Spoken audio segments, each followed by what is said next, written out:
카메라와 워커, 6.25 전쟁, 시간적 배경이네요. 우리 사회에 남긴 상처와 아픔을 통해 한국 사회의 모습을 통찰력 있게 그려낸 소설입니다. 전쟁의 상처를 극복하려는 과정에서 겪는 세대 간의 갈등을 통해 산업화의 문제점을 지적하고 있습니다. 6.25 전쟁으로 인한 세대 간의 갈등과 산업화 시대의 문제점. 6.25 전쟁 중 오빠 부부가 사망하자 나는 어머니와 조카 훈이를 데리고 피란을 갑니다. 오, 가족이니까.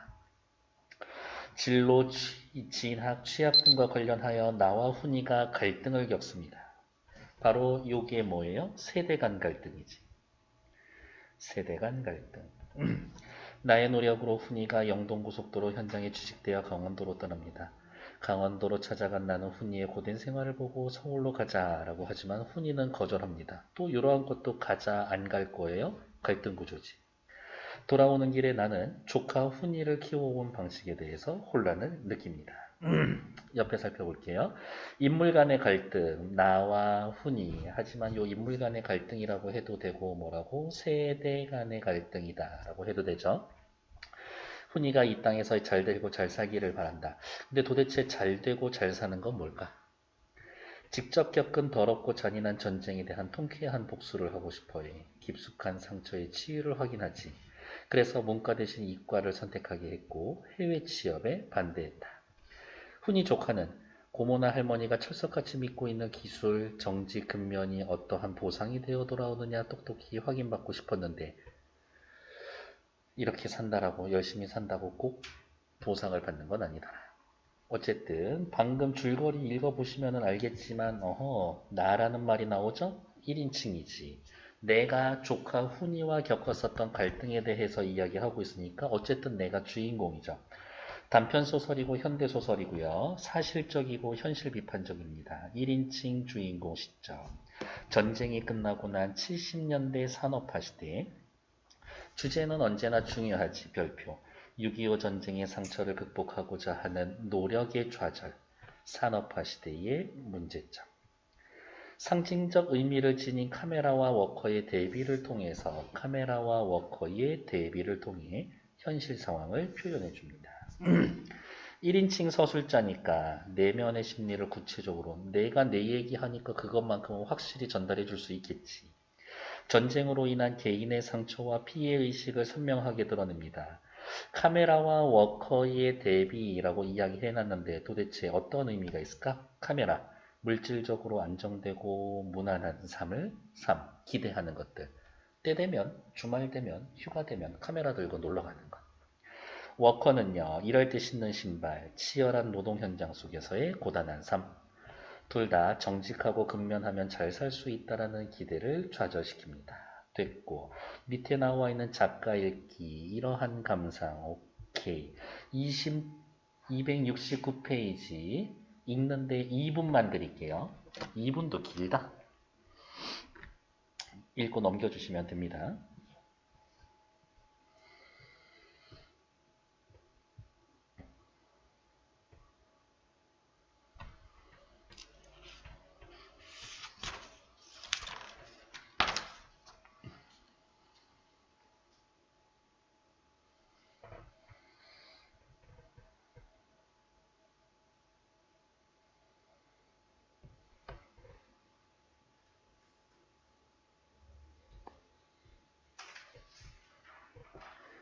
네, 본문 들어가기 전에 몇 군데 체크만 할게요. 카메라는 내가 바라는 삶이고 평온한 중산층으로서의 삶.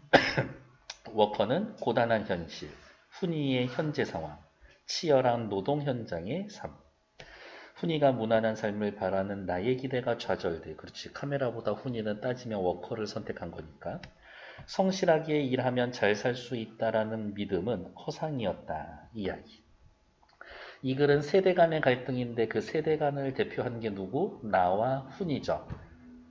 나는 오빠의 죽음이 문과 출신이라는 것과 관련이 있다는 어머니의 생각에 동조하고 이공계가 취업에 유리하다라고 설득하고 데모에 끼거나 관심 갖지 말라고 사회 문제에 신경 쓰지 마. 기술이 최고야. 너 하나 잘 먹고 잘 살면 돼. 중산층으로 살면 돼. 훈이는 나와 상의 없이 문과 선택했고요. 설득하려는 나를 대담한 시선으로 쏘아보고 그냥 갈등이 있습니다. 밑에 나와 있는 활동, 고모인 내가 조카 훈이의 문과 선택을 싫어하고 문과에서 이과로 전과하게 만든 이유는 오빠가 죽었어. 문과라서. 세상에 관심이 많아서 그랬지. 그러면 도대체 뭐 문과가 뭐 호구야? 뭐 문과가 잘못했어? 문과가 뭐 나쁜 놈이야? 옆 페이지 먼저 볼게요. 내가 생각하는 문과, 이과의 삶. 문과는 사람이 왜 사냐? 돈을 왜 못 버냐? 내 이웃을 우거지국 못 먹는데 나만 고깃국 먹는 거 아닌가? 자꾸 양심을 이야기하는 건데 사회의 병폐를 도맡아 허풍을 떠는 사람이다. 지도 잘 먹고 잘 살지 못하는 주제에 무슨. 이과는 편하고 재미나게 사는 생각, 돈 버는 생각, 오늘 고깃국 먹고 내일 갈비찜 먹을 거, 사회의 수능에서 이득을 보려는 사람. 나는 오빠가 문과 같은 삶을 택했기 때문에 조카만큼은 이과의 삶을 살았으면 좋겠다라고 생각하고 있는 거지. 안타깝지만 이과예요. 네.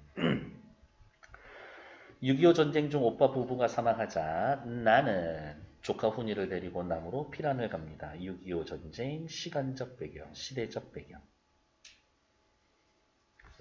나 서술자. 아 맞아, 이거 1인칭 주인공이라고 그랬지. 6.25 전쟁 중 오빠와 올케가 사망하자 나는 젖먹이로 고아가 된 조카 훈이를 맡아 키운다.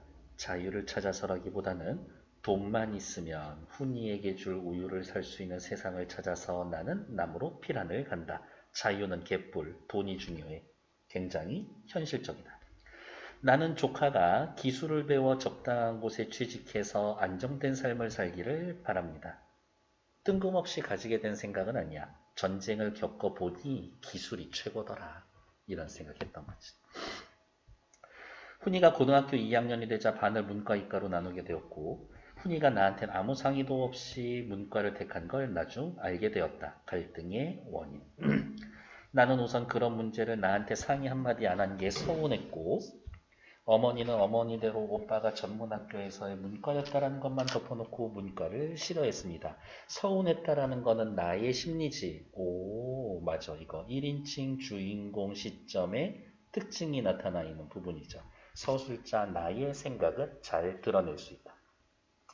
그래도 나는 훈이 편이 되어 고등학교 문과가 반드시 문학지망을 의미하지는 않는다라고 어머니를 설득했지만 어머니는 지레 겁을 먹고 말았었다.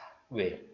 아들도 문과 가서 죽었는데 손자도 문과 가서 죽을까봐 걱정되는 거지.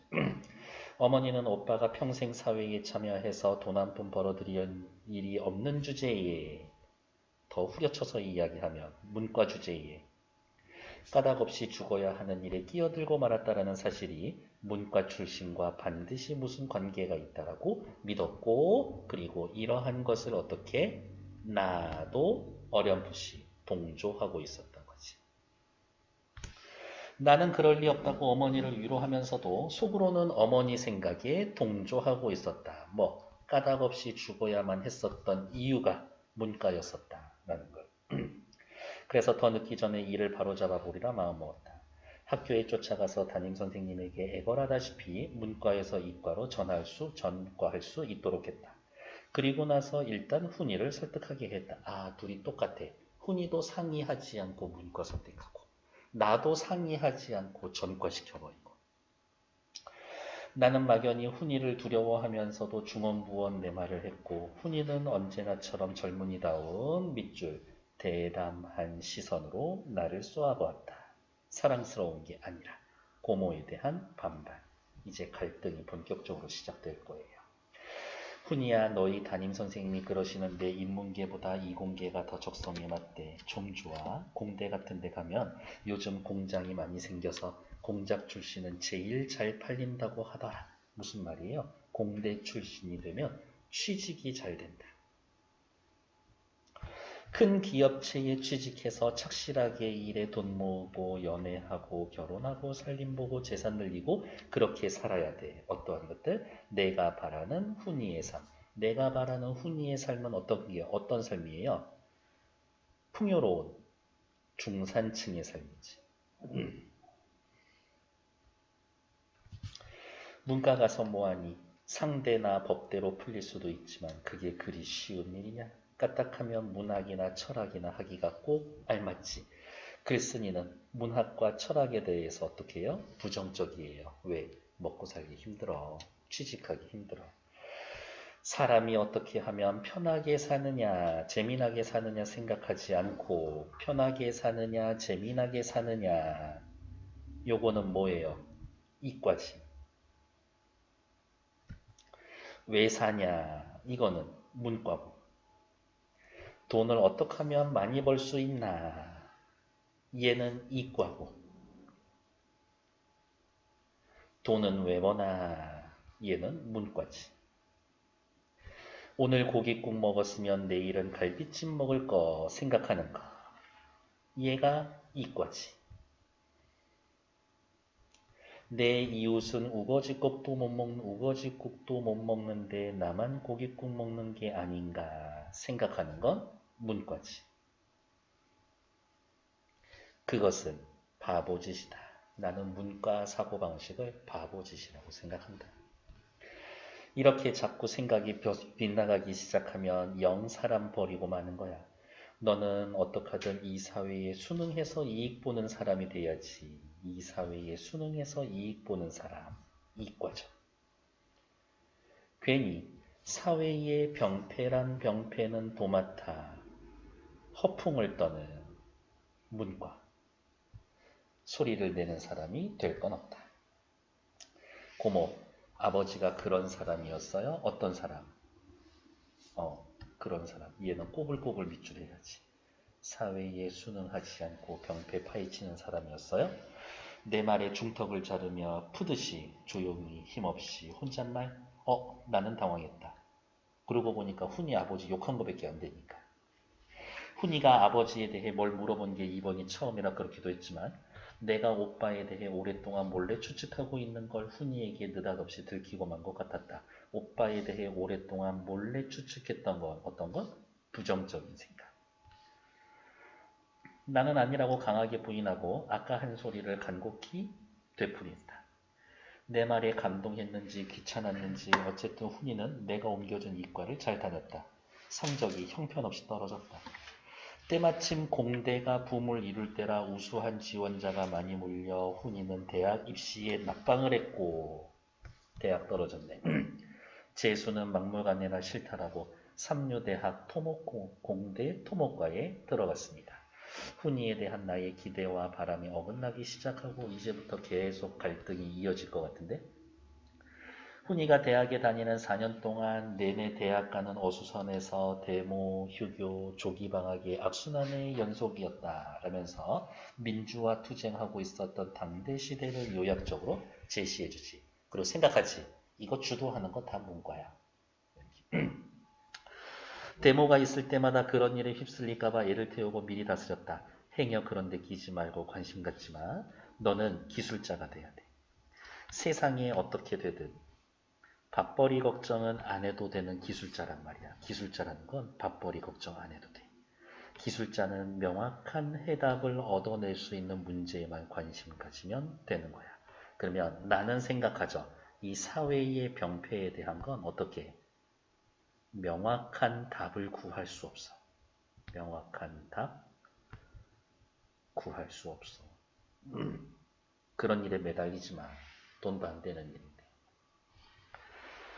그리고 혹시 꿰매 빠져서라도 그런 데 끼었다간 졸업 후 취직도 못하고 일생망치기 십상이라고 공가를 쳤고 너는 꼭 대기업 취직해서 안정된 생활을 누리고 예쁜 색시 얻어서 여기 내어 일요일에 카메라 메고 동부인에서 부인 데리고 야외로 놀러갈 만큼 재밌게 살아야 한다라고 설교를 했다. 훈이는 한 번도 말대꾸하는 법이 없었지만 거칠고 대담한 경멸하는 듯한 시선으로 나를 쏘아봤다. 고모, 중요한 건 그게 아니에요. 그러면 나는 괜히 부끄러워져서 딴전을 피며 짓거려졌다. 나는 부끄러움을 타면서도 꽤나 줄기차게 그런 말을 훈이에게 했었나 보다. 대학교 졸업반 때 나는 돈에 여유가 생긴 김에 훈이에게 카메라 하나를 사주고 싶었다. 카메라에다가 네모, 그리고 또 밑줄. 물질적으로 안정되고 무난한 삶의 상징.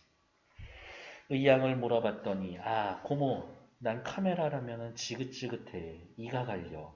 생전 그런 거 안 가질 거야. 나는 안정된 삶 거부할 거야. 이렇게 이야기하고 있죠. 밑에 나와 있는 문제는 한꺼번에 푸실 시간 드리도록 할게요. 다음 페이지.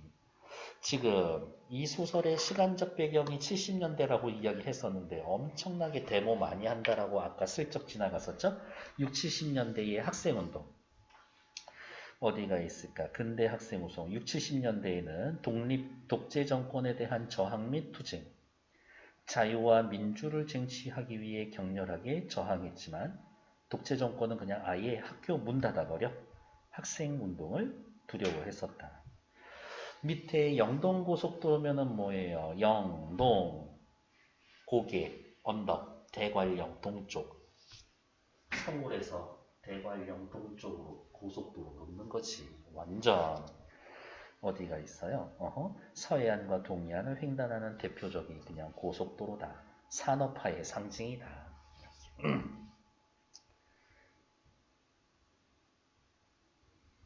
산업화를 상징하는 것들. 밑에 나와 훈이의 갈등은 계속되고 있죠. 훈이는 취업에 실패하자 이제 대한민국에서 못해. 해외 취업 나가야지.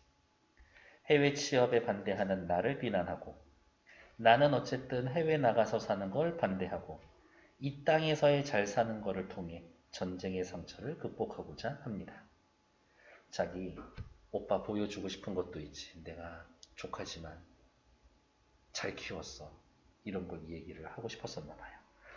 밑에 나와 있는 취업의 길을 해외 취업을 생각한 것. 취업에 실패하면서 할머니 고모한테도 미안하고 부담감도 느꼈겠지. 취직 못하고 있으면. 다음 페이지. 근데 전 생각하는데요. 꼭 취직하려고 하지 않아도 돼. 네가 네 사업해? 할 수 있으면 아이디어가 있고 대신에 신중하게 잘 선택하고 꼭 취업, 취직이 전부는 아니다. 라는 것들. 창업도 내 미래를 이끌어 나가는 방법이 될 수 있다. 나는 창업 이런 것도 너의 선택지에 있었으면 좋겠어. 나중에는. 훈이에 대한 나와 어머니의 태도. 어머니는 지나치게 걱정하고요. 훈이는 강요 지긋지긋해요. 하지만 순응해, 착해. 나는 안정된 삶을 바라면서 기성세대의 가치관을 강요합니다. 훈이의 뒤에 보면 알겠지만 복장이 굉장히 자유분방해요. 영동고속도로 건설에 취직하고 작업복과 워커를 준비해 나가는데 이제 이 워커가 뭔지 우리 확인해야 되겠지. 작업복과 워커는 훈이가 겪게 될 열악한 노동환경, 복장 변화는 생활이 달라집니다. 그렇죠. 생활이 달라지면 입는 옷도 먹는 것도 달라지겠지. 앞 페이지로 넘어갈게요. 그럭저럭 무사히 졸업하고 입대했지만 곧 의가사 제대를 할 수가 있었다. 의가사 제대 뭐예요? 국방부 허락받아서 좀 일찍 제대하는 거를 의가사 제대라고 이야기를 합니다. 보통은 집안 사정 때문이라기보다는 이제 다쳐서 제대하는 것도 포함이 되지. 이제 취직 문제만 남았는데 무슨 말이야? 군 문제 해결. 군 문제 해결했고 그 다음에 이제 남아있는 거는 뭐야? 취직 문제. 근데 그게 쉽지가 않았다. 대기업은커녕 착실한 중소기업의 문턱도 낮지 않았다. 취업난이 심각했구나. 막상 취직 문제에 부딪히고 보니 남의 떡이 커 보이는 식으로 이공계보다는 인문계 출신의 문호가 훨씬 넓어 보이는 게 우선 나로서는 적잖이 속상한 일이었다. 왜? 내가 문과에서 이과로 올라가게 했었으니까. 그래도 다행인 건 훈이가 그런 문제에 나를 원망하려는 기색이 조금도 안 보이는 거였다. 말없이 고분고분 취직시험을 수없이 보고 보는 족족 떨어졌다. 어떤 곳에서는 아예 서류 심사부터 낙방을 시키는 걸 보면 대학교 성적이 시원치 않았었던 것 같다. 어머니와 나는 한 번도 훈이가 대통령이나 장군이나 재벌이나 판검사 그런 게 되는 걸 바란 것이 없었다. 생각했을 때는 뭐예요? 어마어마하고 아주 말 그대로 부귀를 누리는, 권세를 누리는 삶인 거지. 그런 것까지 바라지는 않았어. 그냥 정직하게 벌어먹을 수 있는 기술 가르쳐서 대기업에 붙어서 공휴일에 카메라 메고 야외 나갈 만큼의 사람 사는 낙을 누릴 수 있기를 바랬습니다. 풍요로운, 그냥 부족하지 않고 넉넉한 중산층에서. 그런데 그나마도 쉽게 되어주지를 않았다. 내가 훈이에게 바란 건 평범하고 안정된 삶. 취직시험도 하도 여러 번 치르다 보니 보러 가기도 보러 가라기도 서로 점점 미안하게 되었다. 2년 가까이 취직을 못하고 있으니까 훈이는 어느 날 나에게 해외 취업의 길을 뚫을 수 있을 것 같으니 교재비로 돈을 좀 달라는 당당한 요구를 해왔었다. 얼마나 많이 생각을 했을까? 이렇게. 근데 나는 그 얘기를 안 들어주지. 해외 취업? 외국에 난다고? 그건 안 돼. 아, 고모 째째하게 돈이 아까워? 고모가 영영 할머니 떠맡게 될까봐? 훈이는 두 개의 간략한 질문을 다 거침없이 당당하게 했다. 이런 걸로 봤을 때 훈이는 성격이 이렇구나 라는 걸 짐작할 수 있지. 이 두 가지 이유 이외에 딴 이유라는 있을 수도 없다라는 말투였다. 나는 뭐에 얻어맞은 듯이 아연했다. 오, 망연자실. 훈이의 말에 어떻게 충격받은 거지. 진짜 내가 저런 것 때문에 그랬었던 건가? 놀랐고. 그런데 어떻게 설명해 줄 수 있을까? 그 녀석이 꼭 이 땅에서 내 눈앞에서 잘 살아주었으면 하는 내 간절한 소망의 참뜻을 괄호할까요? 그 녀석이 이 땅에서 내 눈앞에서 잘 살아주었으면 하는 게 나의 소망의 내용. 지랄같이 무책임한 전쟁이 만들어 놓은 고아란 저 녀석을 온 정성 다해 남부럽지 않게 키운 게 결코 내 어머니를 떠맡기고자 함이 아니었음을 어떻게 납득할 수가 있나. 그러니까 돈이 아까워서도 아니고 할머니 떠맡기게 하려는 것도 아니고 이런 거지. 그러니까 진짜 나는 네가 잘 살았으면 좋겠어. 그 생각은 나도 뭐 이렇게 딴지 걸 생각은 없어. 너 진짜 잘 살았으면 좋겠어. 이거밖에 없어. 지가 잘 되고 잘 사는 것으로 다만 그것만으로 나는 내가 겪은 더럽고 잔인한 전쟁에 대한 그러네. 네가 잘 살면 나는 전쟁에 복수할 수 있는 거야. 전쟁 이 새끼들 니들은 우리를 다 죽여 먹으려고 못 살게 굴라고 그렇게 만들려고 했지? 아니야. 나는 전쟁 너한테 지지 않았어. 이렇게 얘기하고 싶었었대.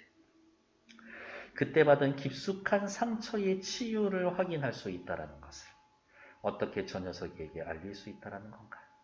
나는 그 녀석을 똑바로 바라보았다. 그 녀석도 나를 똑바로 바라보았다. 이게 나쁜 생각은 아니야. 근데 훈이 입장에서는 뭐야? 고모의 꿈을 위해서 나를 이용하는 거야? 라는 생각이 들 수도 있어. 시선이 강하게 부딪혔으나 나는 단절감을 느꼈다. 얘 납득 못 시키겠구나. 문득 이 녀석 치닥거리의 구역질 같은 걸 느꼈으나 가까이 평정을 가장했다. 이 새끼 내가 너를 어떻게 키웠는데 이 생각하고 말 나올 것 같아? 해외 취업은 당분간 보류해라. 할머니 때문이든 돈 때문이든 그건 네 마음대로 생각해도 좋은데 취직 문제인데 너무 고지식하게 정문만 뚫으려고 했던 것 같아. 방법을 바꿔서 뒷문으로 통하는 길을 알아봐야 되겠어. 체크. 정문, 뒷문. 공정하게 시험 보지 말고 돈이라도 찔러 넣어서 들어가자. 이런 거지. 돈이 좀 들어서라도 뇌물을 줘라도 취직을 하고 싶다. 돈 때문은 아니라 그 말을 하고 싶은 거죠. 녀석이 나를 노골적으로 미워하면서 대들었다. 나는 대꾸하지 않았다. 어머니는 곁에서 내가 늙음하게 이렇게 천덕꾸리가 될 줄은 몰랐다면서 훌쩍거렸다. 취직운동이란 게 막상 부딪혀보면 할 노릇이 아니다. 취직. 여기에서의 이야기하는 취직운동이라는 건 뒷문으로 취직 부탁하는 것. 우리를 위해 발벗고 나서줄 유력한 친척이나 친구가 있는 것도 아니고 빽이 없어. 그저 잘 산다라는 동창 찾아가 남편을 통해 부탁을 하면 아니 곱게 나오기 일쑤였다. 재채기 하다가 안 나오면 너무 짜증나지 않냐? 그리고 왜 재채기는 꼭 2번씩 나올까? 보통은 2번씩 나오지 않냐?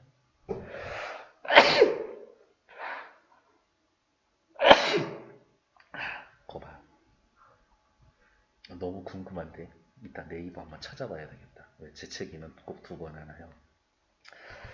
토목과 출신만 아니더라도 어떻게 해보겠는데 아우 요즘 워낙 건설업계가 전반적인 불황이라 어쩌라고 하면서 지가 이 나라 건설업계 소나기에 진 듯한 허풍 엄살을 떠는 사람도 있는가 하면 꼴보기 싫어. 이력서 가져와 보라는 것도 있기는 했다. 이력서 가져가 봐야 별거 없었다. 이력서는 시큰둥하게 밀어넣고 기다려봐라. 기다릴 수밖에 없지만 시큰둥하게 보고 가타부타 무슨 뒷소식이 있어야 할 텐데 그저 감감무소식인데야 다시 어떻게 빌어볼 도리가 없었다. 이거죠. 여기서부터 여기까지가 취직운동이라는 게 막상 할 노릇이 아니었다를 구체적으로 설명해 주는 거지. 어쨌든 취직시키려는 게 성과가 없어. 그러다 겨우 얻어 걸린 Y건설 영동고속도로 측량이 오케이. 측량기사 보조 자리. 현장 소장으로 가 있는 친구 남편이 서울 집에 데리러 온 김에 회원 연락으로 뭐 본인만 괜찮으면 당장 데려갈게. Y건설이라면은 큰 업체인데 정식 사원이 아니라 현장 사무소장 재량으로 채용하는 임시 직원으로 오라는 거니 우선은 섭섭할 수밖에 없었다. 임시 직원. 비정규직이죠? 원하던 안정적인 직장은 아니야. 카메라도 여기 못 다녀.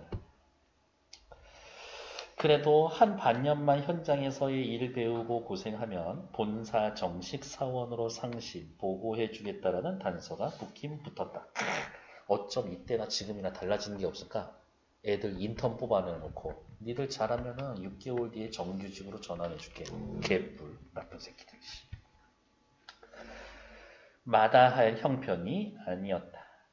현장 소장이 가르쳐준 준비물은 침구, 겨울내복, 라이너, 털 달린 잠바, 작업복, 여기 있네. 워커든이었었다. 사무실에서 일하는 사람 복장은 아니잖아요. 4월도 하순으로 접어들어 서울에선 벚꽃놀이가 한창인데 현장은 해발 600m라 아직도 영하의 추위, 눈이 가끔 내린다.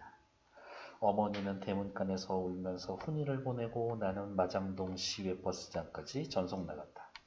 생전 처음 집 떠나 객지 생활하는 훈이에게 그냥 자주 편지해라 라는 말밖에 할 말이 없었다. 자주 편지해. 아무리 고생돼도 6개월만 일단 참고 그동안에 무슨 수를 써서라도 어때요? 이 무슨 수는 뭐야? 공정한 방식은 아닐 것 같아요. 정식 사원으로 발령나게 해줄게. 발령난 다음에 서울에 오도록 운동하면 되고 힘쓰면 되고 다 잘 될 거야. 훈이가 내 말을 별로 귀담아 듣지 않는 줄 알면서도 힙더운 실속 없는 장담을 했었다. 실속 없는. 훈이를 위로해서라기보다는 내 불안을 달래기 위해서였었다. 훈이가 진짜 잘할 수 있을까? 너무 고생하지 않을까? 다치면 어떡하지? 진짜 제발 안정된 삶 살아야 되는데 그게 내 인생의 목표인데 전쟁한테 한번 엿먹여야 되는데. 다음 페이지. 자, 74페이지 왼쪽. 훈이에게 있어서의 취직은 안정된 삶, 전쟁으로 피어났던 나의 바램. 연락이 없던 훈이에 대한 어머니와 나의 반응. 과거 대학 4년 그 후 2년간 훈이의 도시적인 삶을 살았는데 현재에는 산간벽지에서 연락이 없고요. 어머니는 불길한 꿈을 꾸고 있고 현재 생활에 대해 의심하고 연락이 잘 안 되니까 그냥 너무 걱정나는 거지. 밑으로 내려왔을 때 내가 훈이의 취직에게 부여하고 있는 의미.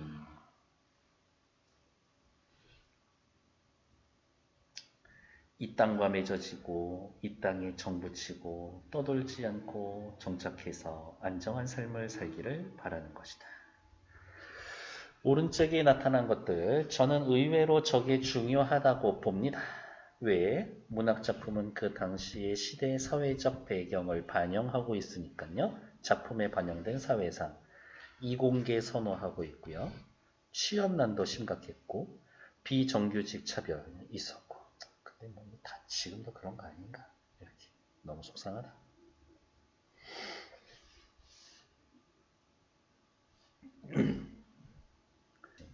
열심히 해라. 됐고.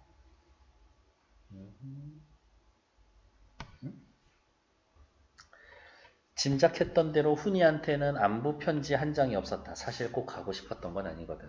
또 너무 힘들기도 했겠지. 한 달에 서너 번씩 서울 집에 데리러 오는 현장 소장을 통해 훈이는 별리 없다라는 소식을 듣기 망정이지. 그렇지 않으면 꼭 무슨 사고라도 난 것 같이 달려가 보지 않고는 못 베겼었을 것이다. 어떻게 해요? 자꾸 걱정되고 불안하죠. 훈이에 대해서 걱정, 불안. 어머니는 나만 보면 듣기 싫은 소리를 했다. 너 때문에 지금 훈이가 우리 손자가 그렇게 멀리 가 있는 거 아니냐. 2년이나 놀리고 나서 취직이라고 시켜준답시고 어디 삼수갑산 참 멀리 귀양지로 보내놓고 이렇게 한 번 다니러 오지도 못하느냐고 하기도 했고 집세만 받아먹어도 굶지는 않을 텐데 그게 어떤 귀한 자식이라고 객지로 노동벌이 보내냐고 또 했었다. 대학 문턱에도 못 간 사람도 아침이면 신사복에 넥타이 메고 출근한다던데 허다헌 대학 나온 애가 노동벌이가 웬 말인가. 아무리 애미애비였고 출세한 친적이 없다라고 서럽고 억울한 데가 어딨냐고 통곡을 하던 때도 있었었다. 엄마는 어떻게 해요? 걱정이 그냥 많지. 나는 이런 일을 묵묵히 견뎠다. 뭐 어쩔 수 없어. 이거 내가 저지른 일이니까. 그야 어머니의 말대로 훈이가 취직을 안 한데도 댕그런 집 한 채 있으니까 밥을 굶지는 않을 것이다. 뭐 월세 같은 거 줘도 되나 봐요. 취직이 단순히 밥벌이만 의미한다면 훈이는 취직을 안 해도 된다. 취직 안 해도 정말 먹고 사는 거 기본적인 생활은 괜찮아. 밥벌이. 나는 다만 훈이가 자기가 배운 일을 통해 이 땅과 맺어지고 이 땅에 정붙이기를 바랬을 뿐이다. 나에게 있어서 훈이의 취직은 이 땅과 맺어지고 이 땅에 정붙이는 거야. 취직을 통해서. 열심히 현장 소장내 찾아다녔고 찾아갈 때마다 선물을 잊지 않았다. 뇌물 주는 거죠. 어떤 낌새를 눈치 보기 위해서다. 본사에서 특채가 있을 듯한 낌새만 보이면 좀 어떻게 서류를 올려볼까 하고 중역하고 연결해달라고 슬쩍 케이크 상자에 수표를 넣어준다라는 와이로. 와, 지금 진짜 안 쓰는 말이지. 뇌물. 쓰기로 하겠는데 영 그런 낌새가 보이지가 않았다. 확실히 자리가 나야 꽂아주세요 하고 뇌물 줄 거 아니야. 근데 자리 자체가 나지를 않아. 왜? 75페이지 오른쪽에 있었던 취업난이 심각해지고 있었다. 이 얘기죠. 한여름이 되도록 우리 아까 언제 떠났는데? 한 4월 달에 떠났었는데 훈이는 한 번 다니러 오는 법이었고 엽서 한 장 보내주지 않았다. 아무리 무소식이 희소식이라지만 이건 너무한가 싶었다. 훈이가 가 있는 곳은 변변히 봄도 안 거치고 곧장 여름 같다. 여름옷도 보내주고 편지도 부지런히 써붙였는데 8월에는 오빠와 올케의 제사가 며칠 건너로 있어서 이번만큼 지 아버지 엄마 제삿날에는 오겠지라고 미리 전보까지 쳤다. 그러나 훈이는 올라오지 않았다. 어머니는 이럴 수가 없어. 분명히 무슨 일이 있는 거야. 여지껏 꾼 온갖 불길스러운 꿈을 놀라운 기억력으로 주워 섬기는 것이었다. 며칠 전에 우리 훈이가 꿈에서 다리를 다쳤더라고. 며칠 전에서 한 두어 달 전에는 훈이가 잠에서 할머니 그렇게 부르더라고. 이런 꿈을 기억해내는 거겠지. 내 여지껏 입에 담기조차 꺼림직해서 참고 있었지만 지금 생각하니 진작 알려줄 걸 그랬나 보는 게 어머니의 긴 사설의 결론이기도 했다. 사실은 내가 말을 안 하려고 했는데 훈이가 꿈에 나와서 이렇게 얘기했다는 거. 어머니의 꿈대로라면 훈이가 불도저에 깔려 안매장이라도 당한 걸 친구 남편인 현장 소장이 속이고 있는 것 같았다. 한 번 그런 생각이 들자 걷잡을 수가 없었다. 편지가 없는 건 무소식이 희소식으로 들린다 치더라도 분명히 쉬는 날 있을 텐데 뭐 하고 있을까? 다방당구장 오락실? 한 달에 2번은 와야 될 텐데 대학 4년 놀고 있던 2년 그런 데만 맴돌았으니까 의심이 나기 시작하니 한이 없었다. 그러네. 훈이는 대학 4년 동안 취직 2년 동안 다방당구장 오락실을 엄청 다녔었나 봐요. 근데 영동고속도로 도로 놓는데 이런 게 있을 리가 없겠지. 도대체 온갖 도시적인 것과 훈이를 떼어놓고 생각하는 것조차 무리였었다. 아무리 생각해도 훈이가 뭐 할 수 있는 게 없어. 계집애처럼 앞뒤에 라인이 든 야한 빛깔의 와이셔츠에 줄무늬 합성 섬유 바지에 반짝거리는 구두를 신고 대담하고 권태로운 시선으로 아무나 아무거나 마구 얕잡으며 다방, 당구장, 탁구장, 오락실, 날이 저물면 맥주집, 대포집 쏘다니다 밤에 들어와서 뭔가 미진한지 라디오 음악 프로에 최대한 볼륨을 틀어서 온 집안의 정적을 깨던 놈이 평소에 이러고 다녔었는데 상간벽지 도로공사 현장에서 어떻게 하고 있을까 상상이 안 됐었었다. 야한 빛깔의 와이셔츠, 줄무늬 합선 바지, 반짝거리는 구두는 전부 다 누구랑 워커와 대조되는 거라고. 떠나기 전 남대문 시장에서의 사준 염색한 미군 작업복과 워커와 녀석을 아무리 상상 속에 결합해보려도 되지가 않았었다. 아, 그거 사줬는데 작업복이랑 워커 신은 걸 보지는 못했었나 봐요. 이렇게. 드디어 나는 현장에 찾아가 보기로 결심했다. 떠나기로 한 날 아침부터 비가 억수로 퍼부었었다. 왠지 안 좋은 일이 생길 것 같다. 여정이 험난하고 앞으로 안 좋은 일이 생길 것 같아 암시해준다. 그렇다고 미루기도 싫어서 어쨌든 강릉행 버스를 탔다. 훈이가 있는 영동고속도로 현장은 강릉 못 미쳐 진부에서 다시 갈아타야 하는 곳. 버스가 서울을 떠나 팔당을 지나 양주, 양평 쪽으로 접어들면서 포장도로는 끝나고 시뻘건 흙탕길로 변했다. 역시 워커 신어야 되는 데네. 게다가 길 오른쪽은 바로 한강줄기, 왼쪽은 당장 무너져 버릴 듯한 절벽. 여름 내 비가 잦아서 그런지 흙탕물이 굽이치는 한강줄기가 제법 망망한데요. 너무 넓어 보였고 버스가 다니는 길은 너무 좁고 고르지 못했다. 위험해 보였어. 당장이라도 길바닥이 무너져 내리며 버스가 한강물로 거꾸로 박힐 것 같아서 엉덩이가 움찔움찔했다. 그래도 버스는 줄기찬 빗발속을 잘 달렸다. 여기 볼까요? 공사 현장까지 가는 길이 험하다. 아, 누가? 훈이의 현재의 삶이 험난하겠구나. 그걸 보여주는 거죠. 괜찮을까? 이런 데서 일하니까. 다음 페이지.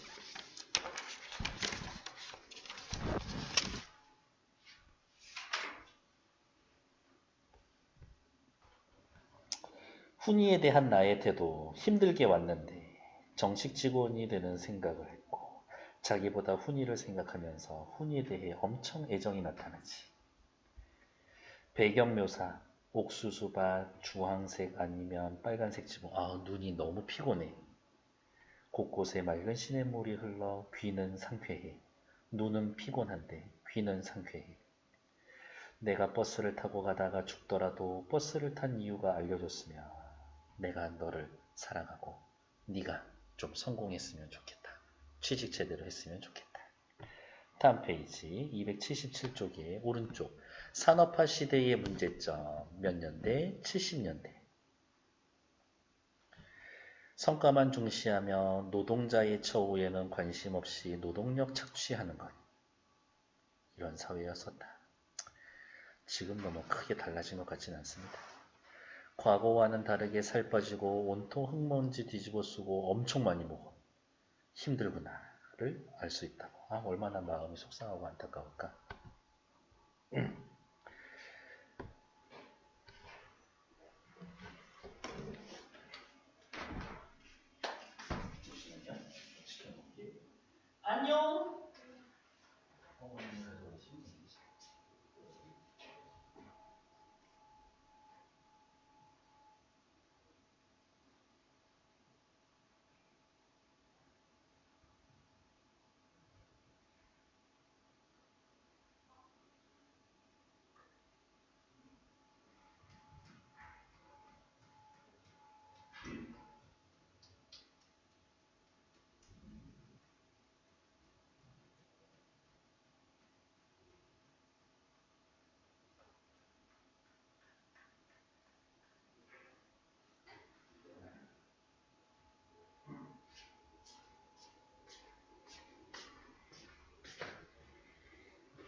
문득 나는 여기에서 차 사고로 죽더라도 내가 왜 이 버스를 탔던가를 알아줬으면 좋겠다.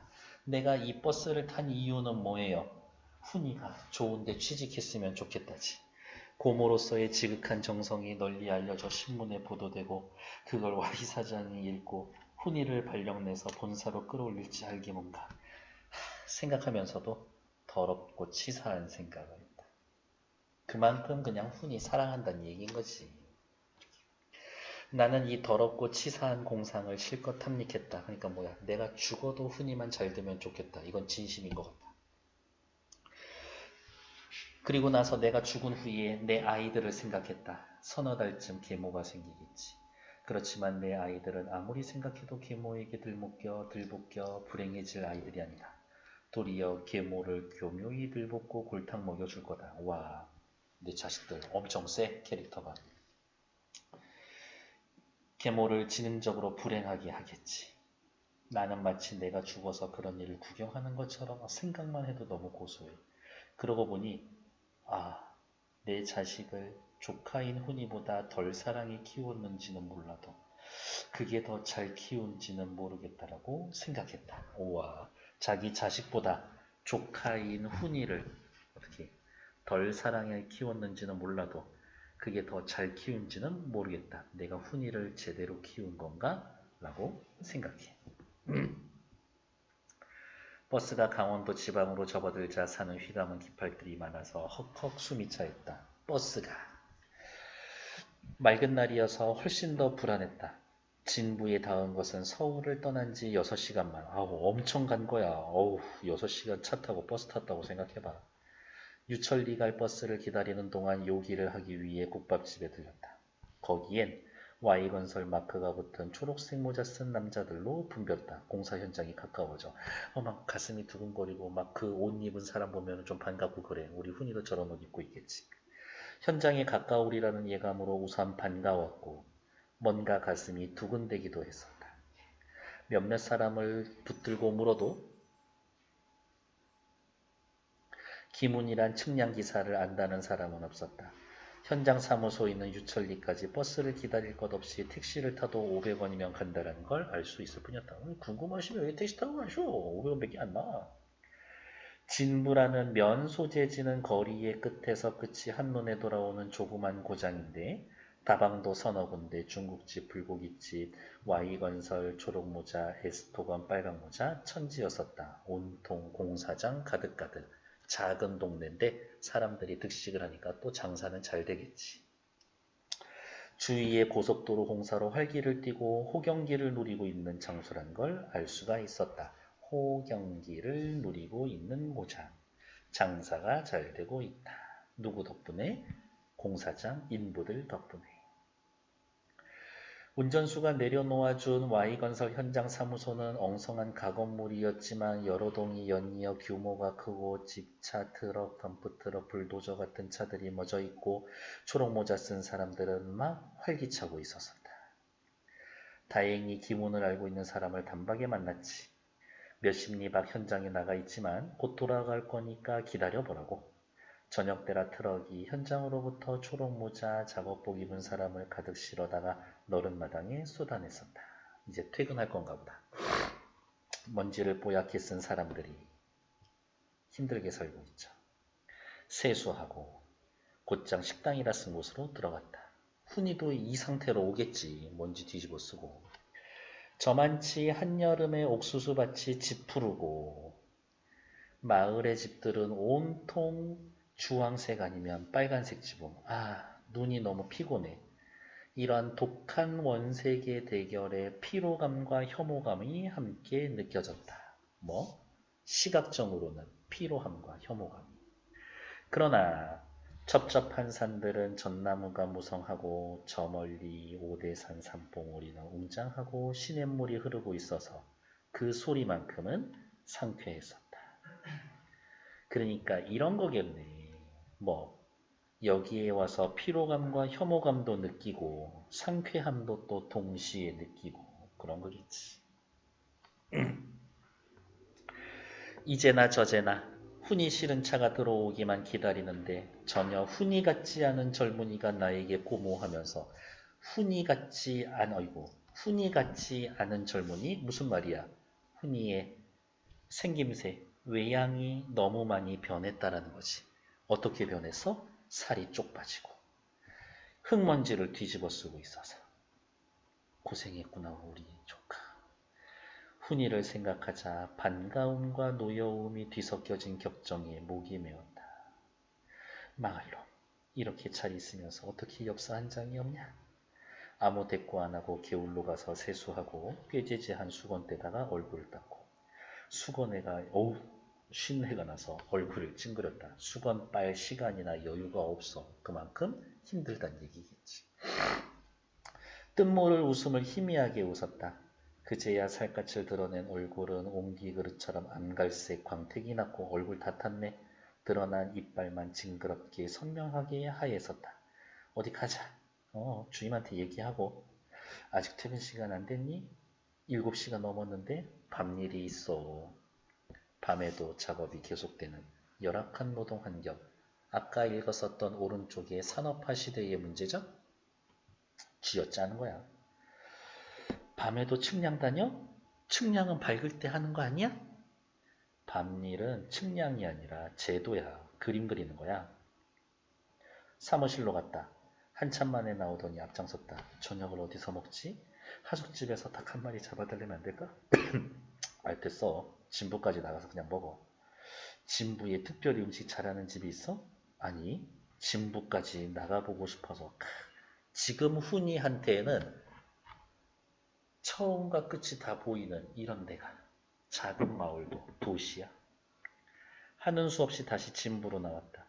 손바닥만한 진부의 야경에 훈이가 사뭇 휘양해하고 흥분해하는 걸. 우와, 진짜 오랜만에 여기 나왔나 보다. 진부도.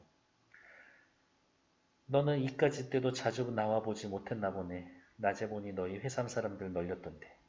에이, 그런 사람들은 기술직이 아니야. 관리직이나 그 밖에 빈들댈 수 있는 직종이야. 수두룩하니까. 너, 훈이는 기술직이고 시간 내서 맛있는 거 먹으러 다니는 애들은 관리직이나 그 밖에 빈들댈 수 있는 직종. 얘네들은 읍내에 잘 나올 수 있는데 기술직 얘네들은 잘 못 나오고 있죠? 무슨 얘기하고 싶은 거야? 공사 현장 불평등이. 그까지 공사판에서도 그렇게 차별이 있다라는 거야? 네, 그까지 공사판에서도요. 네, 제가 그까지 공사판에서 일하고요. 네, 제가 그까지 공사판에서 차별받고 있습니다. 고모. 이런 거겠죠. 기똥차, 요거는 읽어봐야 되겠고, 네, 여기 공간의 이동에 따라 인물심리, 불고기집에서 우와 얘가 이렇게 많이 먹나? 우거우거? 무참함을 느끼고, 다방에서 Y건설 패거리를 봤는데 좀 꼴보기 싫어서 훈이는 기분이 잡쳐지고, 하숙방에선 어떻게 진짜 잠만 잔 것 같아. 아무런 취미활동 뭐 이런 게 1도 없어. 훈이의 황폐한 내부를 보는 것 같아서 너무 암담해. 옆 페이지. 훈이의 고된 생활. 회사는 악랄하고요. 하숙방은 더럽고 악취나고, 하숙집 주인은 뭐 아무것도 없이 그냥 돈이나 내라 이런 거고. 이렇게까지 극악한 환경에서 일하는 줄 몰랐거든. 안 되겠다 훈이. 됐어. 가자. 서울로 데리고 가려고. 이렇게. 녀석은 갑자기 씹어뱉듯이 말했다. 예, 그까지 공사판이요. 그리고 말없이 불고기집으로 들어갔다. 공간 이동할 거죠. 한증막처럼 후덥지근한 여기저기. 고기 냄새에 구역질이 느꼈다. 땀 뻘뻘 흘리면서 무섭게 먹어댔다. 식성이 까다롭고 소식이던 훈이로만 알고 있는 무참한 기분으로 이러한 왕성한 식욕을 지켜봤다. 왜 무참한 기분이 들었을까? 애가 이렇게 먹을 만큼 생활이 고된가? 하숙집 식사가 안 좋은가 보지? 하숙집은 잠만 자고 식사는 회사 식당에서 해. 그럼 식사는 거저겠네? 거저가 뭐야? 봉급에서 꼬박꼬박 제해. 봉급은 얼마나 받는데? 실상은 가장 궁금했지.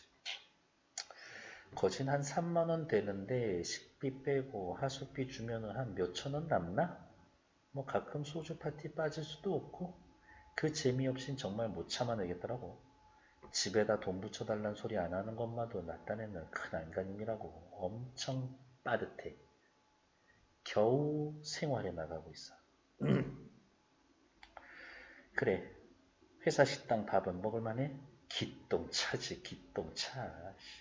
그거 얻어먹으려고 폴대 메고 하루 몇십리 산골을 누비는 나도 기똥차. 표면상으로는 완전 작살이야. 완전 맛있어. 근데 진짜 그럴까? 아니에요. 회사에서 제공하는 식사의 질이 좋지 않음을 반어적으로 표현해서 비꼬고 있다. 말 안 해도 그 지칠 줄 모르는 식욕과. 그렇지. 회사 밥이 엄청 맛있으면 불고기 이렇게 우곡우곡 먹지는 않을 거니까. 하여튼 이 자식들이 사람 부리는 솜씨 또한 기똥차게 악랄하다고. 아침 7시에서부터 폴대 메고 헤맬 때 안 헤맬 때 다 헤매다가 기진맥진 돌아온 놈한테 그러네. 기똥찬 식사가 아니라 사실은 지독한 저녁 먹이고. 이게 사실이지. 밤일 시키면서 주임과장 소장이 번갈아가면서 연방 공가를 친다고. 뭐 우리 공구 공사가 제일 늦어. 하루가 늦으면 회사 손해가 그거를 계산해서 니들 봉급이 적든지 식사가 형편없다든지 불평은 회사로서 큰 손에 끼치고 있는 죄인이란 생각이 먼저 들어 기를 못 피게 한다라고. 결국엔 노동자의 권리보다 뭐만 중요시 여기고 있어요? 성과만 강조해서 노동자를 억압하고 있어. 근데 그거를 맨날 말을 들으면 사람이 쫄지. 엄청난 양의 불고기를 먹어 치운 훈이는 커피도 먹고 싶다고 다방에 가자라고 했다. 공간 이동한다라 그랬죠? 다방. 다방에는 Y건설 패밀리가 패거리가 텔레비전을 둘러싼 앞자리에 앉아서 마담의 내지까지 불러다가 잡담하고 있었다. 그중 몇몇과 인사를 나누었으나 가서 끼지는 않았다. 찡그리고 커피 마시고 오나가나 저 새끼들 저 꼴 보기 싫어서 기분 잡친다고 빨리 가자라고 했었다. 저 치들 저 녀석들 누구겠어요? 나는 고모가 와야지 겨우 올 수 있는 다방 맨날 오는 놈들인 거야. 그러니까 앞에서 아까 이야기했었던 관리직들이지. 이런 놈들. 훈이는 관리직에게 불만이 있구나. 다음 또 공간이동 하숙방으로 왔죠. 벗어만 놓고 빨지 않은 옷가지들이 여기저기 뭉치처럼 쌓여서 시척지근하고 꼬릿한 야릇한 악취를 풍겼다. 워커를 벗어던진 훈이의 발에서 풍기는 악취에다 대면 아무것도 아니었었다. 노동자의 삶에서 벗어날 수가 없었지. 사람이 빨래 안 하고 청소 안 하면 돼지만도 되지 못한 것 같았다. 좀 씻고 자. 씻기는커녕 옷도 안 벗은 채 아무렇게나 쓰러지더니 코를 골기 시작했다. 진짜 피곤했나 보네. 나는 나 누울 곳을 마련하기 위해 방을 대강 치워야 했는데 소주병, 고등어 통조림, 남은 거, 깡 종류, 과자 부스러기, 악취를 더해주고 있었다. 활자로 된 거라고는 흔한 주간지 하나 없는 주간지 하나 없는 황폐한 방구석이 이 녀석의 황폐한 속마음을 들여다보는 것 같아서 내 마음이 암담했다. 여기에서 나타나 있는 이 주간지라는 건 문화생활을 의미하는 거예요. 이렇게.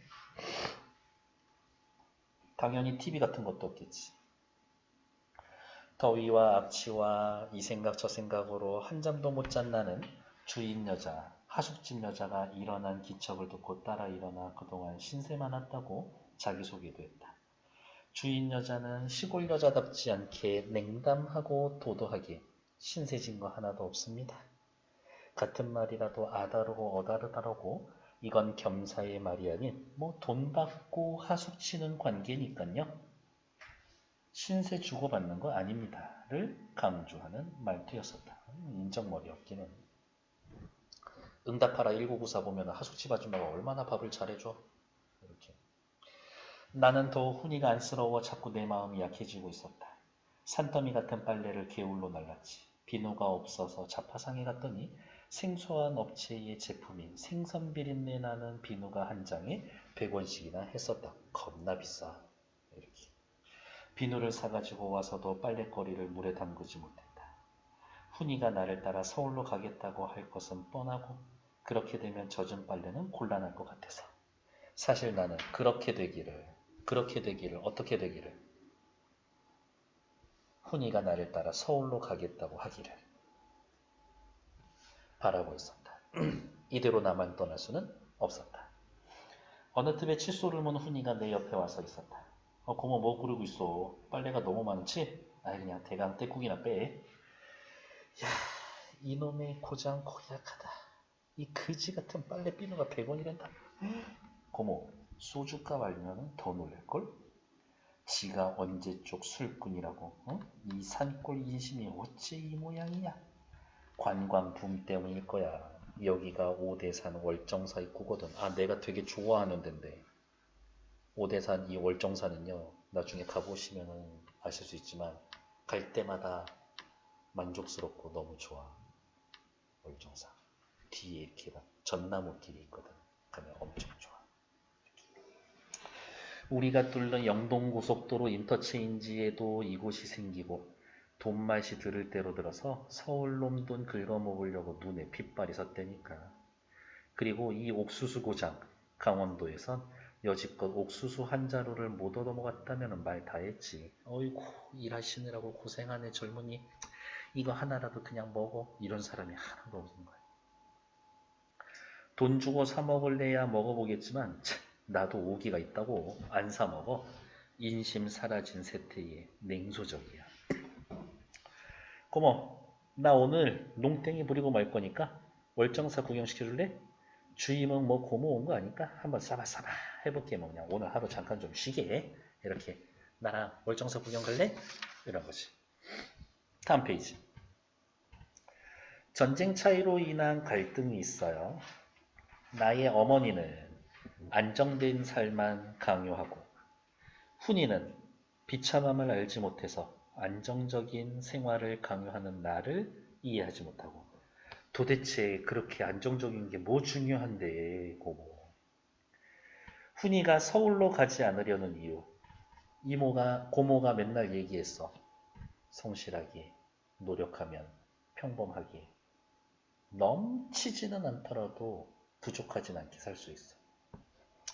성실하게 살면 안정된 삶을 누릴 수 있다라는 기성세대의 믿음이 잘못되었어. 그렇지. 지금 딱 봤었을 때 어떻게 훈이보다 성실한 사람 대한민국에 별로 없을 것 같은데. 최선을 다해 어려움을 극복하며 자신의 삶을 주체적으로 살아가자고. 훈이가 무난한 삶을 살아가는 것이 좌절됐지. 정직, 근면, 이데올로기는 허상이었어. 훈이가 서민들의 삶 그 자체를 나타낸 거구나. 다음 페이지. 자연 환경과 나의 생활의 대조. 자연 너무 예뻐. 하지만 여기는 사람이 뿌리 내리고 살만한 공간이 아니야. 지랄 같은 전쟁은 사람들의 삶을 송두리째 흔들어 놓았고 훈이를 가장 뿌리 내리기 쉬운 무난한 품종으로 키우려고 했었는데 그게 마음대로 되지 않았었구나 라는 것들. 세상이 다 내 맘대로 되니 이런 거죠. 그리고는 꽁무니에 차있던 수건까지 아까 그 썩은 내 나던 거 내 빨래거리에 휙 던져 보태고는 불이 나게 현장 사무소 쪽으로 갔다. 옥수수밭에 가려서 안 보였다. 그래 옥수수 맞네. 훈이가 그거 하나 여진 못 얻어 먹었다라고? 아이고 인심 사납네. 생각하니 사나운 인심. 부하가 부글부글 치솟았다. 개울물을 돌로 막고 빨래를 담그고 내복 입을 호청에 이까지 득실득실. 아무리 구더기 밑살 같은 똥구녕 같은 이런 집구석이지만 이는 없이 사는데 이게 도대체 웬일이야. 형편없는 식사, 중노동을 악으로 버틴 훈이를 뜯어먹은 이 일을 지겹게 눌러주기다 못해 한동안 멍하니 앉아있었다. 훈이 너의 삶은 어떠니? 형편없는 식사와 중노동이죠. 열악한 환경을 단적으로 드러내는 거야. 에이, 고모, 농땡이 잘 안 되겠는데? 안 빼줘, 나. 그깟 농땡이 칠 거 없어. 서울 가자. 몸이나 성할 때 일찌감치 집어치우는 게 나아. 서울로 가자. 그랬더니 훈이가 얘기합니다. 아, 그건 싫어? 훈이의 싫다는 대답을 나는 전혀 예기치 못해서 당황할 수밖에 없었다. 나는 더 비참해질 거야. 고모나 할머니가 믿고 있는 기술, 정직, 근면 이런 것들 결국에 어떤 보상이 되어 돌아오나 똑똑히 확인하고 싶어. 그리고 그걸 고모나 할머니한테 보여주고 싶어. 고모, 나 여기서 진짜 근면성실하게 일할 거야. 근데 그 끝에 뭐가 남아있는지 고모가 직접 확인해. 라고. 그걸 우리에게 보여서 어쩌겠다라는 거야. 우리고 복수하겠다는 거야? 훈이의 말에 무서움증 같은 걸 느꼈기 때문에 흥분해서 악을 쓰고 덤벼들었다. 고모, 그렇게 흥분하지 마. 나는 다만 고모가 꿈이고 고모가 애써서 된 이 일의 파국을 통해서 고모와 할머니로부터 이 나라로부터 순조롭게 노연하기를 바라고 있는 거야. 나한테 주어진 이 일을 어떻게 고모가 하라고 해서 했지만 이제는 주체적으로 살 거야.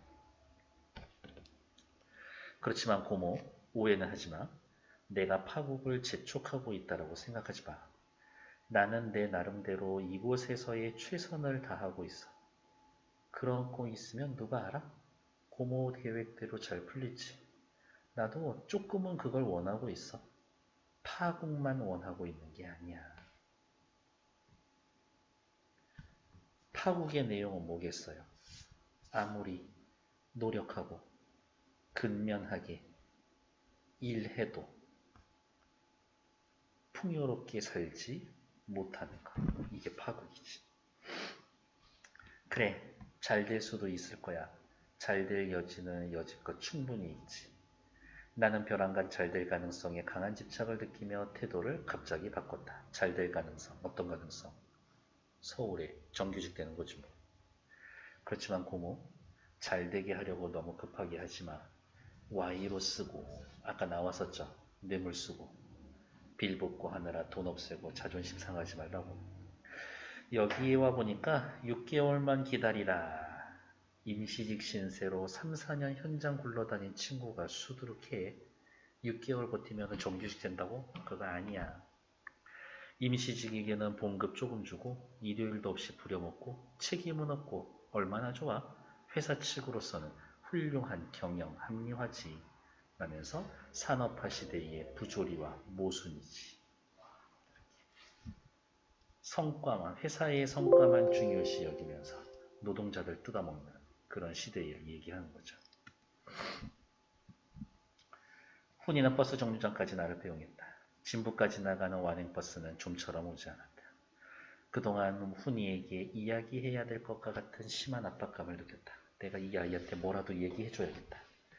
내가 여기 오는 동안 길이 나빠 얼마나 고생하고 시간을 얼마나 잡아먹었는지 과장해서 들려주면서 고속도로 뚫리면 서울에서 강남까지 얼마나 가까워지고 편안해지겠냐.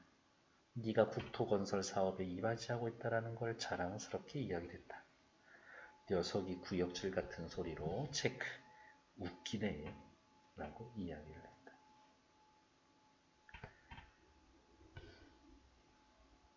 오른쪽 밑에 훈이의 웃기네 라는 말에 담겨있는 의미. 부유한 사람들은 차 타고 놀러 다니겠지. 나는 그 먼지 쓰며 뒤집어 쓰고 일해야 되는 것에 대한 조소, 비웃음. 국토건설에 이바지한다라는 허울 좋은 명분에 대한 비웃음과 자조. 내가 국토건설 개뿔. 때마침 바캉스 시즌이라 자가용이 연이어 강릉 월정사로 달리면서 우리에게 흙먼지 뒤집어 씌웠다. 훈이도 한몫 참여한 영동고속도로가 개통되면 더 많은 자가용과 관광버스가 그 위에서 쾌속을 즐기겠지. 어디 있을까? 우리 훈이와 그 다음 누구? 자가용 관광버스. 얘네 둘이는 대조되는 거죠. 결국에 즐기는 사람들은 따로 있어. 나는 절대 못 즐겨.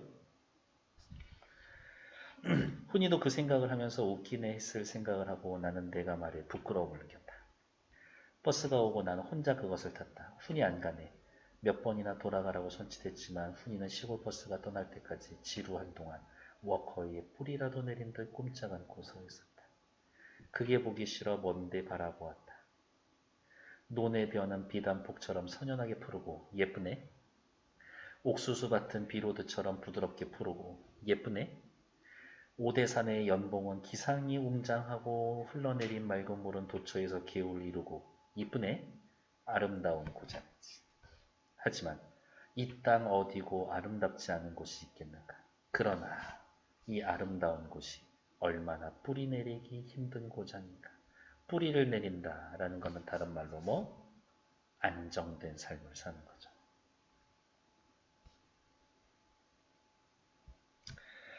훈이가 젖먹일적. 그때 그 지랄 같은 전쟁이 지나면서 이 나라 온 땅이 불모화돼서 사람들의 삶이 송두리째 뽑아나가는 걸 본 나라서 지레 겁먹고 어떻게든 뿌리 내리기 쉬운 가장 무난한 품종으로 키우는 데까지 신경을 썼지. 근데 그것은 빗나가고 말았어. 뭐가 잘못된 걸까? 나는 가슴이 답답해 한숨을 쉬었다. 후회가 아니었지. 훈이를 키우는 일을 지금부터 다시 시작할 수 있다면 이러이러하게 키우리라는 새로운 방법을 전혀 알지 못하니 후회라기보다는 혼란이었다. 지금까지 내가 살아온 가치관이라는 게 도대체 어디서부터 잘못된 걸까? 내 생각은 어디에서부터 그렇게 잘못 만들어진 걸까? 이런 이야기겠죠. 데스카.